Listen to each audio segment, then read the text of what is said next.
इस वक्त हम मौजूद है विकासपुरी विधानसभा में और आप देख रहे हैं दिल्ली का वो खास कार्यक्रम पॉलिटिकल एक्सरे, जहां हम लोगों से जानते हैं कि वास्तविक ग्राउंड स्थिति क्या है, क्या लोगों का मानना है सरकार के कामकाज को लेके, क्या है वहाँ के जमीनी मुद्दे और क्या है वहाँ की हकीकत और क्या समस्या समाधान। तमाम पहलुओं पर हम बात करते हैं। हमारा मकसद होता है कि हम ग्राउंड पर उतरे और लोगों से बात करें और अपने दर्शकों तक सटीक, विश्वसनीय और सही जानकारी पहुंचे। इसी क्रम में आज हम बात करेंगे। सर, क्या नाम है आपका? करमशेखर नाम मेरा। करमवीर जी, क्या कहेंगे आप? सरकार के 100 दिन पूरे हो चुके हैं, 11 साल वो सरकार रही, अब 100 दिन, क्या पैमाना है आपके शब्दों का? वो जो 11 साल की सरकार मेरी निगाह में सरकार थी नहीं, एक छलावा था और दिल्ली को वो छल के चली गई। दिल्ली के जो आम नागरिक हैं, जो सीधे साधे इंसान हैं, उनको बहुत भारी धोखा हुआ। सर, बड़ा भारी इल्जाम आपने लगा दिया पहली लाइन में। वो धोखा इल्जाम क्या है? वो देखो, झूठे वादे किए और मैं जहाँ समझ पा रहा हूँ, आम आदमी बहुत बड़ा होता है, उसको इतना गुमराह किया गया कि वो बेचारी, वो आम आदमी इतना दुखी हुआ और इसीलिए उसको भगा दिया। एक काट के आंटी कितने बार चढ़ सकती है, तो सरकार ने, जनता ने उनको भगा दिया। अब ये बदलाव है तो क्या संकेत मिल रहे हैं इसके, क्या मायने निकाले जाएं? जो वादे किए गए मैनिफेस्टो में, जो उम्मीदें थी दिल्ली की जनता को, कितनी पूरी होंगी और कैसे होंगी, इसके बारे में थोड़ा सा वर्णन करें। मौजूदा सरकार ने जो वादे किए हैं वो सब पूरे होंगे, लेकिन अभी हमें महीने हुए हैं और वो तो 11 साल से थे, उन्होंने एक भी वादा पूरा नहीं किया। झूठ झूठ झूठ के अलावा कुछ था ही नहीं उनके पास। हम जितने वादे सरकार किए हैं, सारे वादे पूरे करेंगे। वो तो कहते हैं हमने महिला को फ्री सेवा दी, बस की, शिक्षा, स्वास्थ्य पे काम किया और इसी पे वो दोबारा आए भी। जैसे फ्री की बात की उन्होंने, आप किसी कंडक्टर भाई से पूछो, क्या उनको सैलरी मिल रही है समय पे? क्या उनको जो रिटायर उनको पेंशन मिल रही है? मतलब ये धोखा है। गरीब आदमी कंडक्टर होता है, ड्राइवर होता है, और तो उनको अगर पेंशन नहीं मिलेगी, सैलरी नहीं मिलेगी, तो उनका गुजारा कैसे होगा? तो हम बात करें दो तरफा चोट है। अगर सर हम बात करें रेखा गुप्ता की, तो क्या अपील रहेगी और क्या उम्मीदें रहेंगी, वो थोड़ा सा बता दें। आप भी दिल्ली के नागरिक हैं और क्या चाहते हैं कि वो करें? सबसे पहले तो मैं भाजपा को धन्यवाद देता हूं कि उन्होंने मैडम रेखा गुप्ता को चुना, क्योंकि 50% महिलाएं हैं और इस समय पूरे संसार की निगाहें महिला शक्ति पे है। और रेखा गुप्ता मैडम बहुत एक्टिव हैं, एनर्जिक हैं, पार्टी में बहुत अच्छे पदों पर रही हैं, बहुत अच्छे काम उन्होंने किए हैं और पार्टी ने यही चुना है काम करने के लिए, काम करने। झुग्गियां तोड़ रही हैं। देखो, सफाई बहुत जरूरी है। मैं गरीबों के प्रति मेरी सिंपैथी है, रहनी भी चाहिए। भारत गरीबों का, गरीब है भारत में, लेकिन अगर कोई नाले पे लोग बैठे हैं और उसके कारण पूरा सिस्टम खराब होता है, तो उसको ठीक करना तो हमारी मजबूरी है, वो हम करेंगे। चलिए, साफ तौर पर रेखा गुप्ता में विश्वास जता रहे हैं और साथ में ये भी कह रहे हैं कि जो गंदगी है, देखिए एनक्रोचमेंट कहीं ना कहीं हटनी चाहिए, विकास की गंगा तभी बहेगी। कुछ महिलाएं भी हमारे साथ जुड़ रही है। मैम, क्या नाम है आपका? डॉक्टर नीतू शर्मा। डॉक्टर नीतू शर्मा, जैसा आपके नाम से ही प्रतीत होता है कि आप पढ़ी लिखी हैं, आप किस तरीके से एनालाइज करती हैं इस सरकार को और क्या उम्मीदें आपकी हैं, और जो सरकार ने अभी तक 100 दिन में काम किया है वो कैसा है? एक्चुअली मैं बहुत बड़ी फैन हूँ मोदी जी की। वो मेरे आइडियल है, मैं उनसे बहुत कुछ सीखती हूँ, लीडरशिप क्वालिटी सीखती हूँ। लेकिन वो जो हमारे देश से आज दिल्ली के अंदर सीएम बनी है रेखा गुप्ता जी, वो बहुत ही डायनेमिक पर्सनालिटी है और मुझे पूरी उम्मीद है कि वो दिल्ली में बहुत बढ़िया काम करने वाली है। और सबसे पहले तो जो ये अभी जो लेटेस्ट सुनने में आ रहा है, झुग्गियां सब हट रही हैं, लेकिन कहीं ना कहीं पॉश इलाके में झुग्गियां हैं तो कहीं ना कहीं स्नैचिंग हो रहा है। हम लोग गोल्ड पहन के नहीं निकल पा रहे हैं। हमारे छोटे छोटे बच्चे जो 10th में, 11th में, 12th में वो नशा के वो हो रहे हैं। इतना बड़ा नशा माफिया जो यहाँ पर चल रहा है, मैं देख के हैरान हूँ। छोटे छोटे बच्चे स्मैक कर रहे हैं। मैं नशा मुक्ति अभियान का काम करती हूँ। हर दूसरे दिन हर लेडी अपने बच्चे को लेके आ रही है, अपने हस्बैंड के लिए छुपके से लेके जा रही है कि ये नशा कर रहे हैं। देखिए, साफ तौर पर आपने कहा भिखारी। मैं भिखारियों से तस्वीर साफ कर दूं कि आखिर भिखारी किसके संदर्भ में कहा जा रहा है। ये कहा जा रहा है जो सड़कों पर भीख मांगने वाले छोटे बच्चे हैं, महिलाएं हैं, पुरुष हैं, जो अक्सर दिखाई देते हैं रेड लाइट पर। मैंने पिछली सरकारों में भी ये देखा है कि भिक्षु गृह बनाए जाते थे और उनके नाम पर करोड़ों करोड़ों रुपए फंड आता था, लेकिन क्या उनमें एक भी भिक्षु वहां पहुंचाया गया या सिस्टम से काम किया गया? वो एक सफेद हाथी बनकर रहे, ऐसा लोगों का आरोप था। लेकिन मैं फिलहाल आपको बता दूं कि दिल्ली और क्या पूरे विश्व में जितने भी मेट्रो शहर है, वहां से भिक्षुओं को हटाने के लिए, अतिक्रमण को हटाने के लिए एक ड्राइव चली जाती है जिसकी लोग सराहना करते हैं। जिसके साथ खड़े होते हैं। और आज ऐसा ही दिल्ली में कुछ देखने को मिल रहा है कि दिल्ली एक साफ सुथरी बन रही है। एक टीचर और हमारे साथ जुड़ेंगी। मैम, क्या है आपका नाम और परिचय अपना बताएं। मेरा नाम रेनू अरोड़ा है। मैं एक अध्यापिका हूँ, अब रिटायर हो गई हूँ, पर मैंने इन जनरल जो अभी 6 महीने में देखा है, जो आम आदमी पार्टी थी, बहुत ज्यादा करप्शन था। और मींस अध्यापिका रहने के उसमें मैंने देखा कि पब्लिक स्कूल्स में बहुत धांधलेबाजी होती थी, कि पैसे बहुत लिए जाते थे पेरेंट्स से।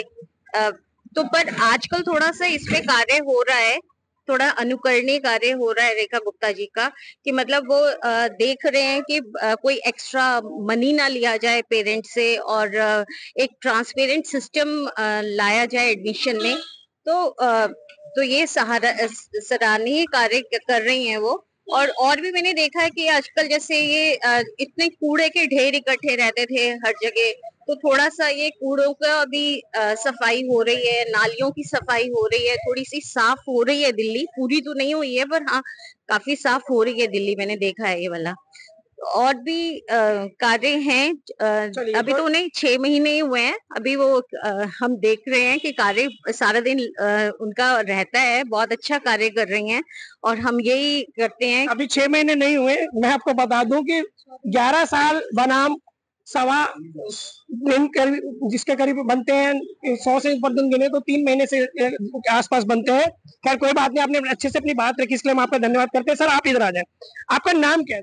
मेरा नाम बॉबी त्यागी। बॉबी त्यागी जी, किस तरह से आप इस पूरे काम को देखते हैं सरकार के, और क्या आपका नजरिया बनता है पूरा, वो हमारे दर्शकों को बताएं। देखिए, सबसे पहले मैं आपको बताना चाहूंगा, मैं किसी भी पार्टी के समर्थन नहीं करता हूँ यहाँ पर। मैं एक कॉमन आदमी हूँ। और लेकिन मैं एक बात मुझे जो महसूस हो रही है 3 महीने से, कि जो दिल्ली की सफाई अभियान जो चला हुआ है, नालों की डिसल्टिंग हो या रोडों पे जो कूड़ा पड़ा था, उसमें मैं काफी प्रोग्रेस देख रहा हूँ।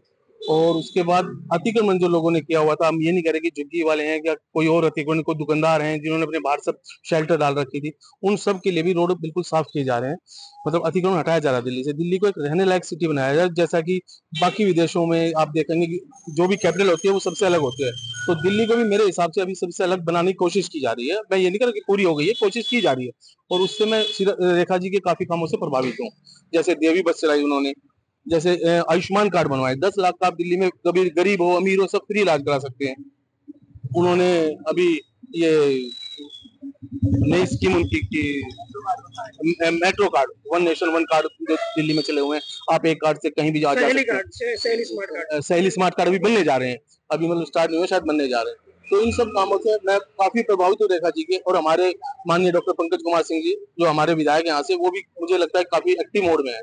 सर, केजरीवाल जी की एक पुरानी वीडियो वायरल हो रही है आजकल सोशल मीडिया पे, जिसमें वो कह रहे हैं कि 1 साल के भीतर ये बीजेपी वाले झुग्गियां तोड़ देंगे, ऐसे आरोप लगाते हैं।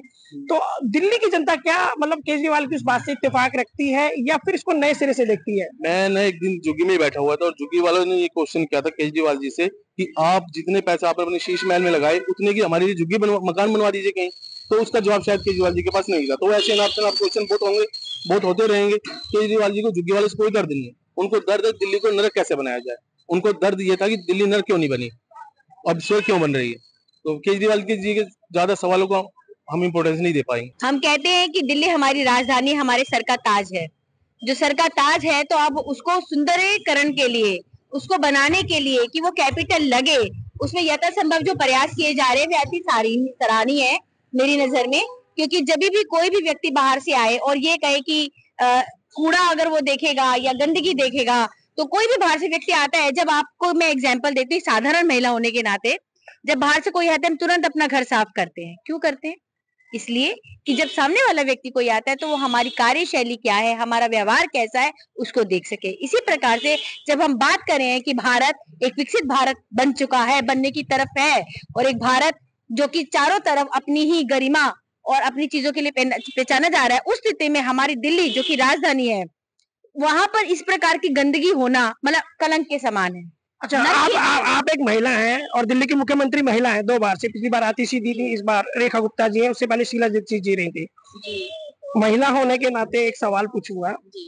एक लेडीजों की उम्मीदें अलग रहती है पुरुषों के मुकाबले, क्योंकि उन्हें घर भी संभालना होता है और कई बार बाहर भी संभालना होता है, तो वो सरकार से कुछ अलग उम्मीदें रखती हैं। तो क्या आपको लग रहा है कि ये रेखा सरकार आपकी उम्मीदों पर पूरा उतर रही है? जी, मैं यही कहूंगी कि जब हम बात करते हैं, हम जेंडर बाइस की बात नहीं करते और हमें कहते हैं कि हमारे लिए सब कुछ बराबर है, स्त्री हो या पुरुष हो। तो इसी प्रकार से हमारी उम्मीदें रेखा दीदी से उम्मीदें हमारी है कि वो हमारे लिए, बहनों के लिए क्या एक ऐसे प्रयास करेंगे जिसके ऊपर जो है हमारा जो पूरी नारी शक्ति है और जो हम सशक्तिकरण का जब हम बात करते हैं तो उसको वो पूरा करेंगी और हमें पूरी उम्मीद है कि वो ऐसा करेंगी, क्योंकि इस क्षेत्र में वो कार्य भी कर रही हैं। बहुत से उन्होंने ऐसी योजनाएं लागू की हैं जिसपे वो काम कर रही हैं और यथासंभव वो हमें देखने को भी मिलेगी। चलिए, साफ तौर पर संतुष्ट नजर आती है टीना पूरी, और हम अन्य लोगों को भी जोड़ लेते हैं, फिर जल्दी से एक बार फिर वापस चलेंगे। मैम, अपने परिचय के साथ अपनी बात संक्षेप में रखिए। नमस्कार, जय श्री राम। मेरा नाम सुरेशी दानू है। मैं यहाँ की समाज सेविका हूँ और मैं सौभाग्य समझती हूँ अपना कि आपसे मीडिया के माध्यम से मैं अपनी बात रख पा रही हूँ।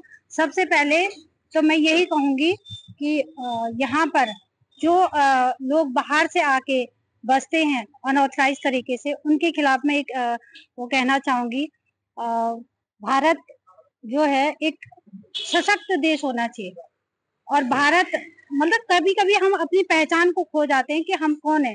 कभी बांग्लादेशी आ जाते हैं, कभी रोहिंग्या आ जाते हैं यहाँ पे, तो बड़ी दिक्कत होती है उस टाइम पे।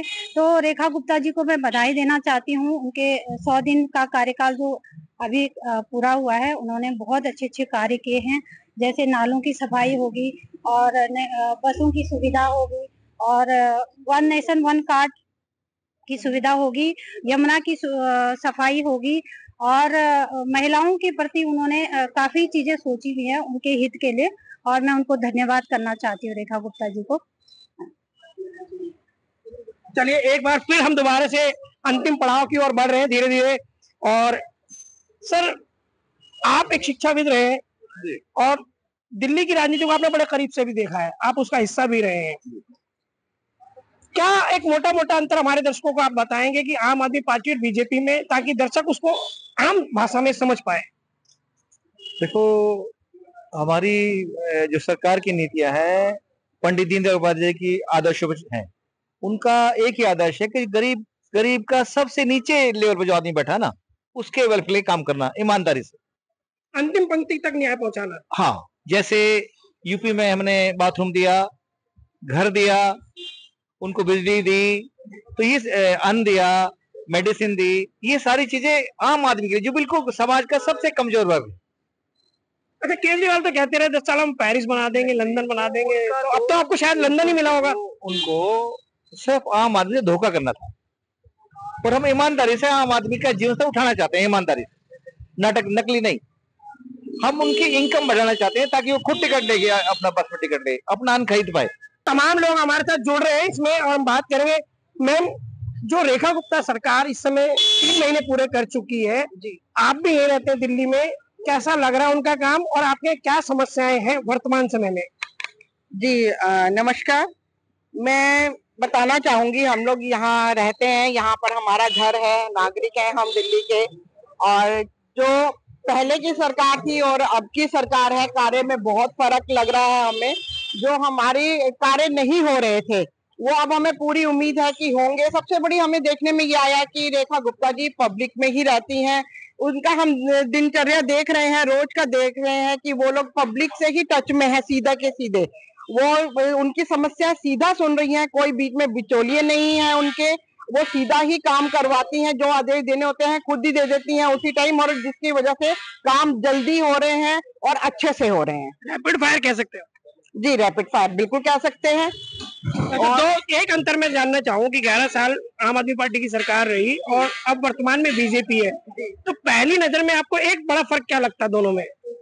बड़ा फर्क ये लग रहा है कि एक्शन आते ही हुआ, और आप देखेंगे कि दिल्ली को शराब का अड्डा बना दिया गया था, एक के साथ एक फ्री बोतल कर दी थी, किसी हर चीज लोगों को फ्री देने की कोशिश की गई, जिससे कि लोग निठल्ले होते जा रहे थे।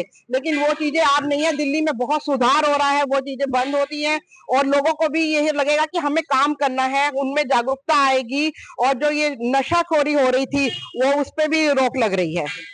तो मैंने दिल्ली की तमाम विधानसभाओं में एक बात बड़ी कॉमन देखी है, जब मैं खास तौर पे महिलाओं से बात करता हूं तो एक बात निकलकर सामने आती है कि जो केजरीवाल सरकार में एक आबकारी नियम के तहत शराब की पॉलिसी आई थी कि एक के साथ एक फ्री, उसको लेकर खासी नाराजगी देखी जाती है। और विशेषकर महिला वर्ग जब भी बात करते हैं सरकार के कामकाज की, तो उसका जिक्र करने से नहीं चूकती। तो ये साफ तौर पर दर्शाता है कि वो नीति कहीं ना कहीं केजरीवाल सरकार के लिए दमनकारी रही और लोगों के लिए उसको गुस्से का एक कारण बनी। इस वक्त हम मौजूद थे विकासपुरी विधानसभा में, जहां हमने लोगों से बात की, जाने उनके मुद्दे क्या हैं, क्या वो ओपिनियन रखते हैं सरकार को लेके और किस तरह से सरकार के जो 3 महीने के काम काज है उनको देखते हैं और सरकार से क्या उम्मीदें थी। मैं आपको बता दूं कि विकासपुरी विधानसभा का सिनेरियो क्या 1993 में दिल्ली में विधानसभा का गठन हुआ था और उस समय मुकेश शर्मा कांग्रेस से थे जो यहाँ जीत कर आए।